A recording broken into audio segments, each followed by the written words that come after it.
నా ప్రభువైన యేసుక్రీస్తు నామమున శుభవందనాలండి. ఈరోజు దేవుని వాగ్దానము సామెతల గ్రంథం 8వ అధ్యాయము 27వ వచనము.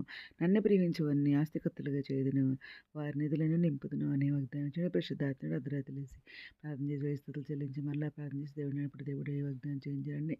వెంటనే సాటిస్ఫైడ్ని చూడండి కూడా ఎవరైనా మన దినం కూడా ఉదయకాల సాయంత్రకాల మధ్యకాలం అర్ధరాత్రి ప్రార్థన చేస్తున్నాం, త్యాగం చేస్తున్నాం, బైబిల్ రాస్తున్నాం, బైబిల్ అయితే పూర్తి రాస్తున్నాం, దేవుని కృపలో బైబిల్ ధ్యానిస్తున్నాం, ఇంకా మరి ఉపవాస ప్రార్థన చేస్తున్నాం. కాబట్టి దేవుడు ఏమంటున్నారంటే నన్ను ప్రేమించేవారు నేను ఆస్తికతలు చేస్తానంటున్నారు, వారి నిధులు నింపుతానంటున్నారు. ఇంకా దీనికి రిలేటెడ్ వాక్యాలు చూస్తే మరి ఈ ఈ 8వ అధ్యాయంలోని 17 వచనం కాడ చూస్తే నన్ను ప్రేమించేవారిని నేను ప్రేమించను అని అంటున్నారు. నన్ను జాగ్రత్తగా ఇదిగో నన్ను కనుగొంటారు అంటున్నారు అనమాట. ఐశ్వర్య గంతలను స్థిరమైన కలిమి నీతియు మరి నా యుద్ధమని అంటున్నారు అనమాట. మేలు బంగారం కంటేను వరంజి కంటేను నా వల్ల కలుగు ఫలం మంచిది అంటున్నారు అనమాట. ప్రశస్తమైన వెండి కంటే నా వల్ల కలిగి వచ్చేబడి తట్టిది అంటున్నారన్నమాట. నీతి మార్గమునందు మరి న్యాయ మార్గంలో ఏందని నేను నడుచున్నానని అంటున్నారన్నమాట. ఇంకా ఆలోచించి పుట్టి లెస్సైన జ్ఞానం ఇచ్చి నా వసి అంటున్నారు. జ్ఞానధనం నేనే, పరాక్రమం నేనే అన్నారన్నమాట. నా వల్లే రాజులు వెళ్తున్నారు, అధికారులు న్యాయం బట్టి పాలన చేస్తున్నారని చెప్పేసి అన్నారు. నా వల్లే అధిపతులన్నీ లోకంలోని గనులైన న్యాయాధిపతులు అందరూ కూడా ప్రభుత్వం చేస్తున్నారు అన్నారన్నమాట. ఏమైంది భయభక్తులు కలిగి ఉండి మరి చెడుతనమును సహించుకున్నట్టు ఏ గర్వము అహంకారం దుర్మార్గత కుటిలమైన మాటలు మరి నాకు అసహ్యములు అంటున్నారన్నమాట. దేవుడు ఇంకేమన్నారంటే 31లో నేను ఆయన యొద్ద ప్రధాన శిల్పిని అనుదినము సంతోషించచ్చు, నిత్యము ఆయన సన్నిధిని ఆనందించుచుంటుని అని అంటున్నారు. ఇంకా ఆయన కలుగజేసిన పరలోకమును బట్టి సంతోషించు నరులను చూచి ఆనందించుచుంటుని అంటున్నారు అన్నమాట. కావున పిల్లలు నా మాట ఆలకించమంటున్నారు. నా మార్గం నడిచించువారు ధన్యులు అంటున్నారు. మా ఉపదేశం నిరాకరింపక దాన్ని అవలంబించి జ్ఞానులే ఉండమంటున్నారు.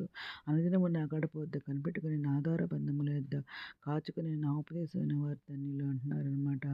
నన్ను కనుగొన్న వారు జీవన కనుగొన్న అంటున్నారు అనమాట. ఏవో కటాక్షము అని కలుగుద్దని దేవుడు మాట్లాడుతున్నారు అనమాట. మరి దేవుడు మనకి నాడు ఇంకా భయభక్తులు కలిగి ఉన్నట్టు జ్ఞానమునకు మూలమంటున్నాడు అనమాట. పరిశుద్ధత దేవుని కూర్చున్న తెలివి వివేచన ఆధారము నా వల్ల నీకు తిరగగలుగునని జీవన సంవత్సరంలో అధికములని అంటున్నారు.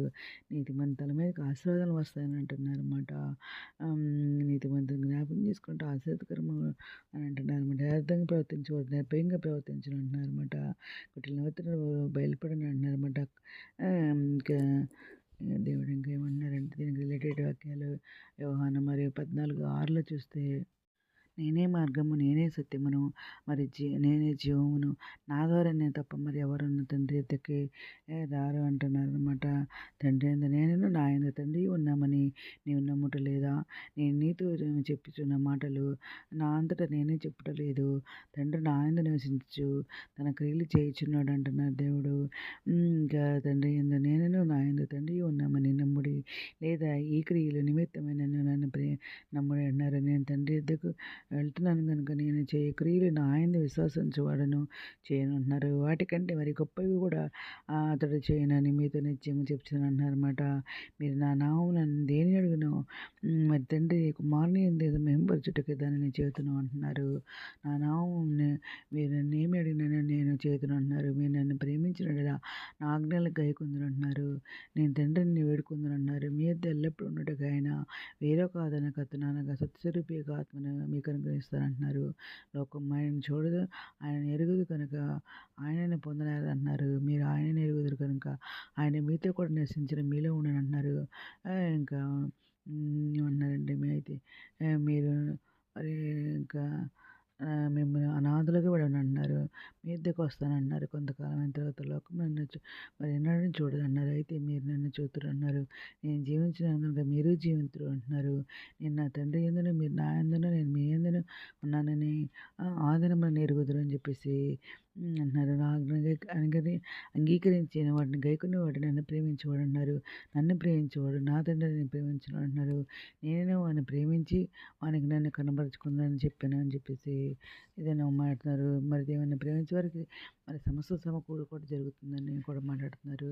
మరి ఆయన ప్రేమించే వారిని ఆస్తికతలు చేస్తానని ఏదైనా మాట్లాడుతున్నారని వదిలి నిధులను నింపుతారని ఇంకా దేవుడు ఇంత మంచి వాగ్దానం ఇచ్చినందుకు దేవునికి కృతజ్ఞతలు చెల్లించుకుంటూ ఈరోజు మనం ప్రార్థన చేసుకుందాం. మౌనత సకలమందరకరమైన నామమునకి వేలాది స్తుతి స్తోత్రాలు. అది మీద ప్రపంచం ప్రతి ఒక్క బిడ్డని పేరు పేరున జ్ఞాపకం చేసుకోండి. ప్రతి ఒక్క బిడ్డకి ఆకలి తెచ్చండి, అక్కలు తెచ్చండి, కోరికలు తెచ్చండి. చంటి బిడ్డలు మంచి ఆరోగ్యం దయచేయాలి. తెగులు నిరుద్యోగులు ఉద్యోగాలు తెచ్చండి. ఆదిపిస్తున్న వారికి ఆర్థిక సాయం తెచ్చండి. అనారోగ్యం స్వస్థపరచండి. వేదనలకు ఓదార్చండి, నివారణ ఎత్తండి. రక్షణ రక్షణ తెచ్చండి. యవనస్తులు బలపరచండి. మిత్రులకు రాని మీరు ఇష్టాన్ని మీద చదువుకుంటే కూర్చో పుణ్యతలు ఉండే భాగం దయచేయమని మా ప్రభు పీరేషన్ యేసుక్రీస్తు పరిశుద్ధమైన నామమున అడిగి పెట్టుకుని ప్రార్థిస్తున్నాము తండ్రి. ఆమె మేము దీని ప్రార్థనలో మా కుటుంబం గురించి కూడా ఉపయోగించమని మనం చేసుకున్నాండి. ప్రభు సేవలో మీ సహోదరి. God bless you.